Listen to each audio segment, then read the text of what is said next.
How crucial is what's happening in Washington to what will ultimately go down in both these states, Virginia and New Jersey, on Tuesday? Who better to ask than the Brainiac pollster or Brainiac pollsters, Frank Luntz. Frank, good to see you. How important is this whole spending debate in Washington to either of these states?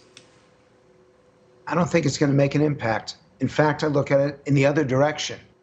If the Republicans manage to beat the equivalent of an incumbent in Terry McAuliffe, that's going to be a signal to everyone who's studied elections over the last 25 years. Virginia is a bellwether. Virginia is a leading economic indicator in politics. If the Republicans can win there, despite McAuliffe's spending advantage and despite him having already been governor of Virginia for 4 years, that tells me that we should be all running over to London to place bets on the Republicans in congressional races in 2022. Now, it is true that the dysfunction in Washington spills over to Virginia. It is also true that anywhere up to 25 to 1/3 of the Virginia vote works either in Washington or the suburbs of Washington. That said, this race, as McAuliffe says himself, is very much a local race. Education's playing an outsized role there. And I'm watching the polls. One last point, Neil. The candidate that has the momentum is about 80% of the time the candidate that wins. And in every survey, none of them have the margin that the Fox News poll has, but every survey shows Youngkin gaining over the last 10 days. That suggests he's probably got an 80% chance of winning this election.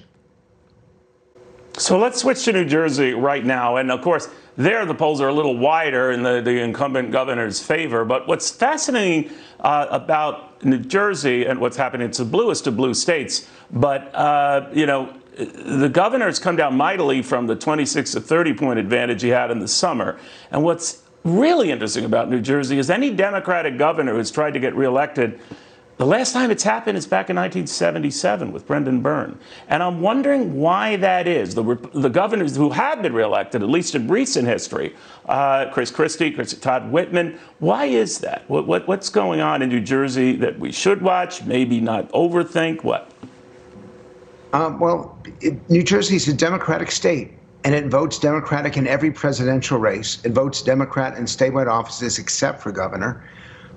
And so it is so hard for a Republican to do well. That Republican has to be different. Todd Whitman brought over moderate voters. Chris Christie brought over blue-collar voters, working-class voters.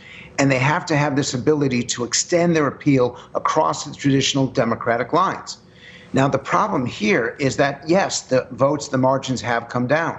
But it is so hard in New Jersey for a Republican to get those last 3 or 4%. Virginia is a Democratic state and has been in presidential races for the last 2 decades. But on statewide races, they still vote Republican. New Jersey does not do that. It's been a long time since New Jersey elected a Republican to the Senate.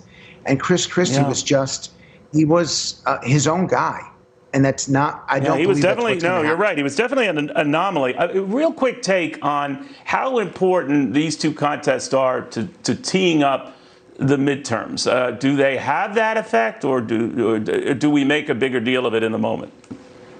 We will make a bigger deal of it, except that it is the greatest indicator. If Virginia goes Republican, you can't bet on it, but that is a great indication of what's going to happen in House races, because Virginia's 3 different states.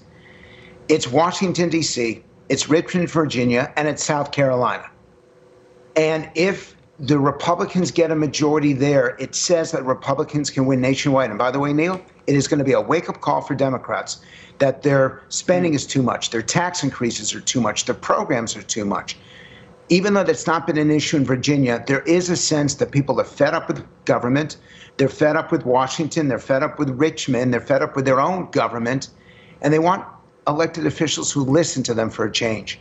And that's why I think this election is so important. All right, we shall see. 72 hours or so to go. Frank, good catching up with you. Frank Luntz, following all those developments.